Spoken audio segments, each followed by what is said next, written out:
Welcome to our Mysterious Invention Tours exploring the mysteries of. And this week we bring you to Egypt. Egyptian legends and stories are so grandiose that we have to break it up into several segments. And this will be your first teaser of the mysteries of Egypt. One of my favorites will be discussed today and presented to you. There's not enough out there to really help us understand Egypt. There's a lot of myths, but what there is, a lot of scientific and even documented journals of things that did happen that only embellish the incredible mysteries of these stories. Built as colossal tombs of shining limestones in 2560 BCE, the Great Pyramids of Egypt were designed to hide dark secrets of the dead for eternity.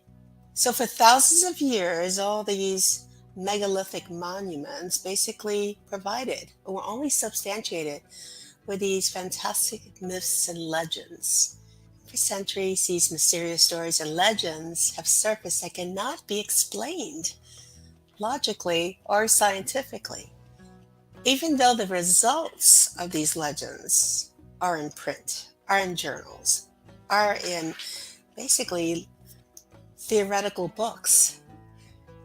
Many can only be justified as supernatural phenomena. And we're going to present you some of these most strangest tales. And the first one, which I find incredibly interesting, is the curse of the Pharaohs.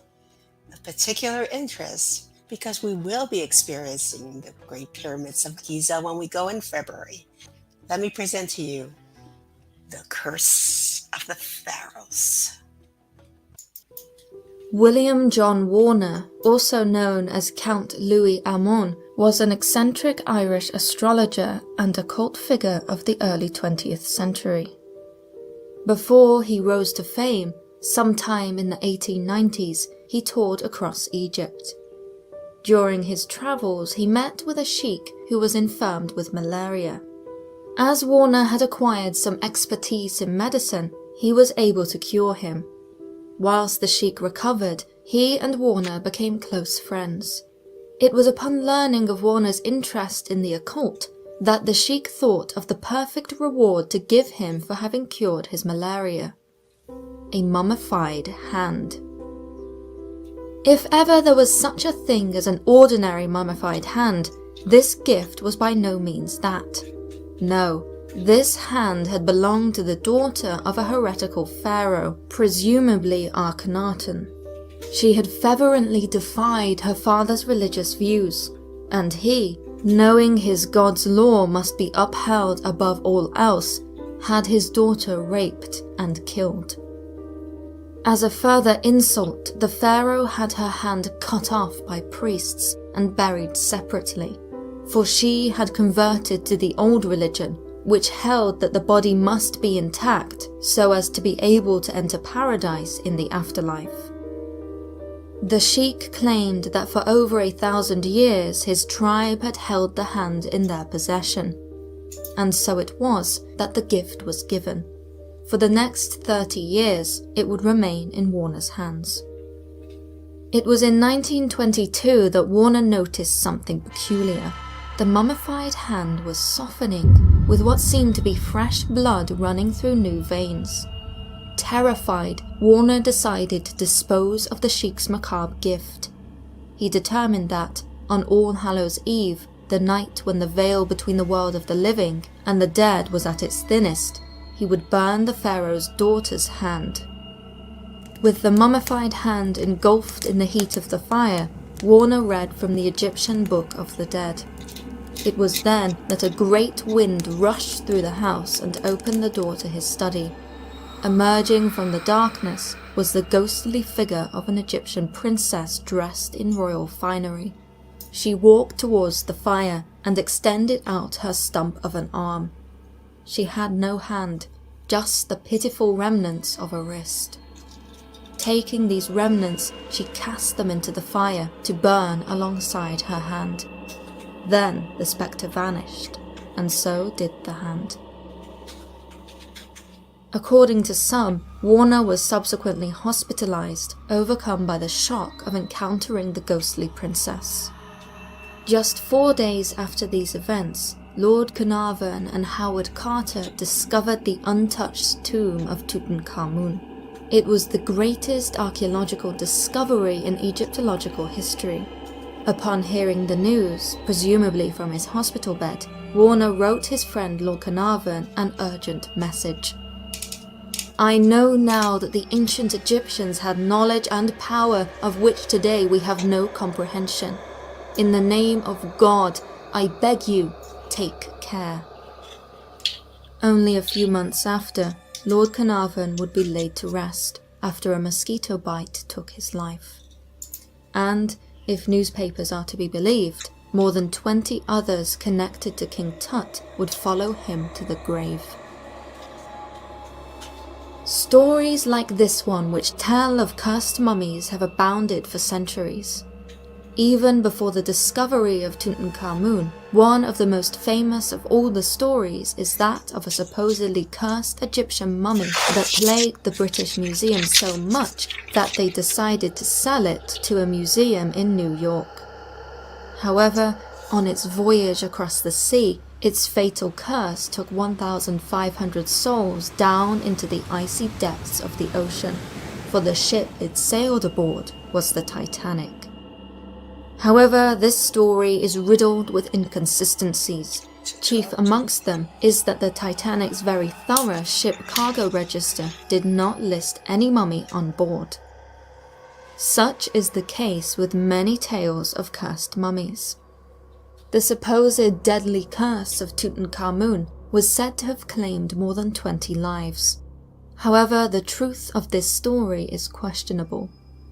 In the decades which have followed, many have highlighted the resentment of newspapers at the time, who felt snubbed that Howard Carter had sold exclusive media rights regarding the discovery of Tutankhamun to the Times of London.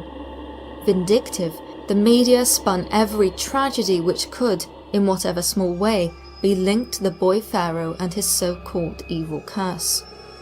Not only that, contrary to popular belief, there was no written curse to be found on King Tut's tomb. The only tenuous link is the dubious account of a scarab bracelet found on a mummified hand in the tomb. It is said to have been inscribed with the words, "Cursed be he who moves my body, to him shall come fire, water, and pestilence." This bracelet was later gifted to Sir Bruce Ingham, whose house subsequently burned down, with his land being flooded during the reconstruction. There is no explanation for this. However, the account is once again corrupted with inconsistencies, with its supposed inscription having at least 2 different possible wordings. Undoubtedly, this story is suspect. It must also be noted that out of the 58 people involved in the excavation of Tut's tomb, only 8 died within the first 12 years, with many living to reach a ripe old age. Carter himself, the lead archaeologist of the excavation, did not die until 17 years later at the age of 64. Therefore, there is much evidence to indicate that the curse of the mummies is nothing but an urban legend, concocted by sensationally driven media outlets. Furthermore, it has even been suggested that Carter himself helped fuel the flames of the supposed curse, in order to make sure people stayed away from the excavation. That being said, there have been numerous reports of people falling ill whilst in possession of a mummy, or after having entered a mummy's tomb. Usually, such illnesses are defined by respiratory problems. In 1955, Dr. Jeffrey Dean from South Africa suggested that the supposed curse of the Pharaohs could be attributed to a particularly deadly fungus that is known to grow in bat guano and can cause a potentially fatal disease called cave sickness. Indeed, in the case of King Tut's tomb, bats were reportedly seen in the area, and, as the tomb was only protected by an iron gate, these same bats could have flown in and defecated over the treasures. However, the presence of bat guano was not something that was reported by Howard Carter at the time. Cave sickness is not the only possible explanation. During the process of mummification, toxic substances could have been used. Thus, there is the possibility that the pharaoh's sarcophagi contained formaldehyde, hydrogen sulfide and ammonia gas, all of which attack the lungs.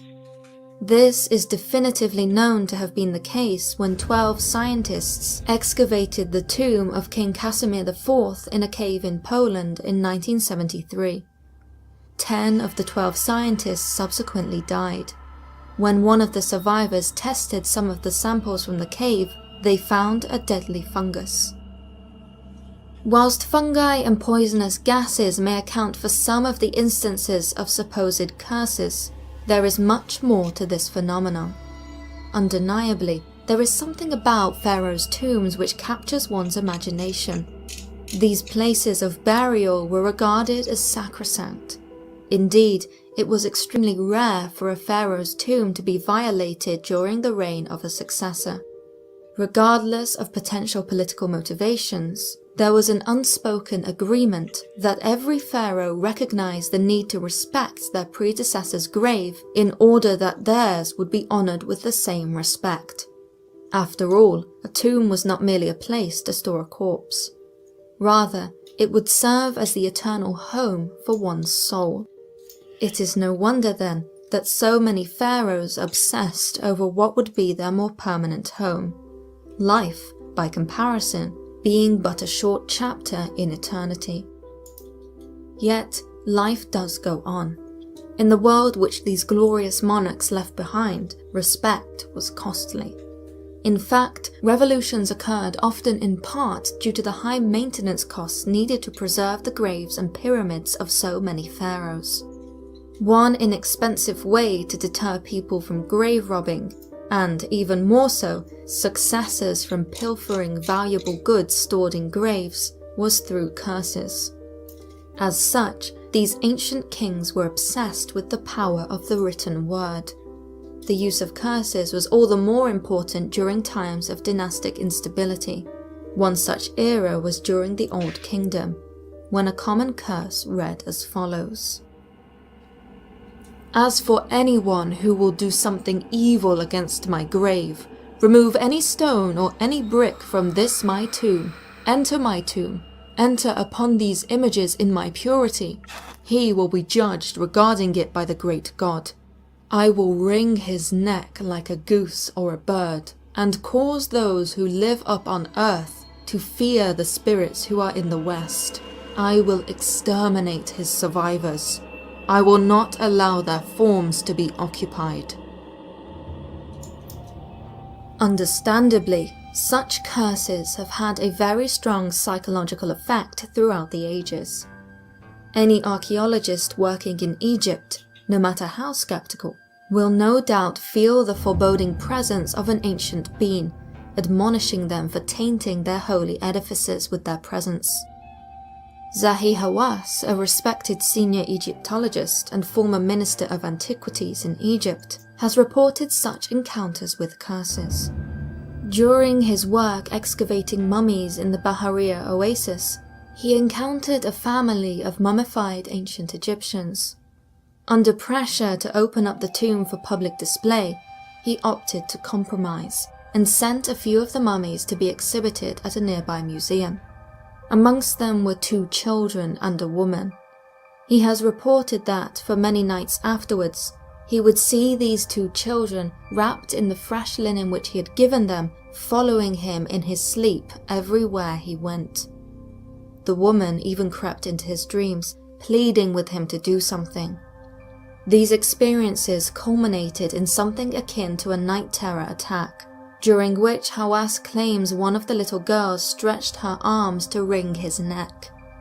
He has reported that, even after he woke up, he had trouble breathing, almost as though the little girl's hands were still clamped tightly around his throat. Unsettled, he reunited the child mummies with the mummy of their father at the museum. This ceased all nightmares. This is certainly a remarkable tale, especially when one considers that it comes from a highly respected senior archaeologist. Upon relating the curse of the mummy, Hawass has another account to relate. Far from always inflicting torment, it is suggested that the power of the ancient Egyptians can have positive effects also. This story involves Mahmoud Salah, a young man who Hawass met at the age of 12 after the boy's father had asked to meet with him. He has recounted how the boy was obsessed with Egyptology and knew everything about him and his work. He even states that Mahmoud had taught himself how to read and write hieroglyphics. The father told him that all this began at the age of 5. Mahmoud had been a very sick child. His parents took him to every doctor and specialist in the region, to no avail. In desperation, the family had consulted a psychic, who said that they should take the child on more outings. Mahmoud and his parents visited the zoo, the pyramids, and eventually the Cairo Museum. There, the boy had stared into the eyes of the mummy Ahmose, the great pharaoh who had expelled the Hyksos dynasty from Egypt. After a while, the boy started screaming, falling to the floor in hysterics. When he recovered from his fit, he was cured of his illness. Afterwards, he became suddenly and obsessively fascinated with ancient Egypt. Thus, it could be the case that some mysterious force dwells amongst the tombs of ancient Egyptians. However, it is probably not the kind that would be featured on the dramatic set of a Hollywood movie. Rather than plague throngs of innocents with maledictions and illness, this force, for lack of a better word, is a spiritual one. A force that comes from a sophisticated civilization which comprised a complex belief system. Many people lived their lives always looking toward death and the afterlife. Indeed, the concept of eternity is often forgotten in the more sensational accounts of the mummy's curse. Rather than strike the living with pain and suffering, words found in pharaohs' tombs are often imbued with a desire to make one's name live on forever. After all, in the words of the Egyptologist Salima Ikram, the whole point of an afterlife is to be remembered. This is most certainly the case for Tutankhamun. Although his name was erased from the state record of kings by his vindictive successors, the boy king's legacy has entered eternity, becoming by far the most famous of all the pharaohs of Egypt in modern times. How spectacular was that? There's so much to Egypt that we just can't even wrap up in a single show, but I wanted to introduce what I thought was probably the most powerful of all these mysteries, which is the curse of the pharaohs. What you have just witnessed through this short video is one of the myths and mysteries of Egypt. that has been studied more than any other, just because it is substantiated with a lot of coincidences that we have no explanations for. And because of this, the challenge is for us to see what scientific, written history, and of course our personal experiences can put together to explain this phenomenon that lies within the veins of Egypt. We will be there on February of 2023 again to celebrate the 100-year celebration of Howard Carter's expulsion of King Tut's tomb. What a better time than to take in the experience of a lifetime and challenging the mysteries of this incredible ancient Egypt. Together with Dave Schrader, a renowned paranormal investigator, an explorer of the unknown, coupled with Tracy Ash, an Egyptologist who is also a very strong psychic medium, we will have and engage not just 11 days of wonder through Egypt, but 4 paranormal investigations. One is with the Great Pyramids of Giza. The second is a tomb of Nefertiti. The third is a tomb of King Tut. And the fourth is in Tracy Ash's own property, a megalithic hotel that sits right in Luxor among all the remnants of megalithic sites.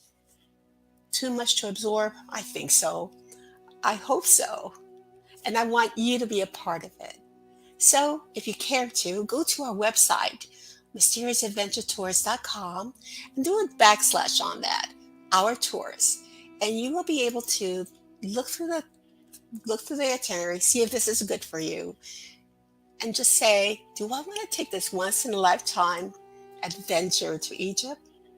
The answer should be, of course, and we hope that you will be part of this. Now, wait for next week, because we will bring you along with Dave Schrader and Tracy Ash, and they're going to take us to more of the turmoils and the challenges of mystery in Egypt. Until then, I wish you farewell and have a lovely Sunday afternoon, and we will see you next week as we present again Tracy Ash and Dave Schrader as we continue the mysteries of Egypt. Have a great afternoon. Thank you for watching us. Bye now.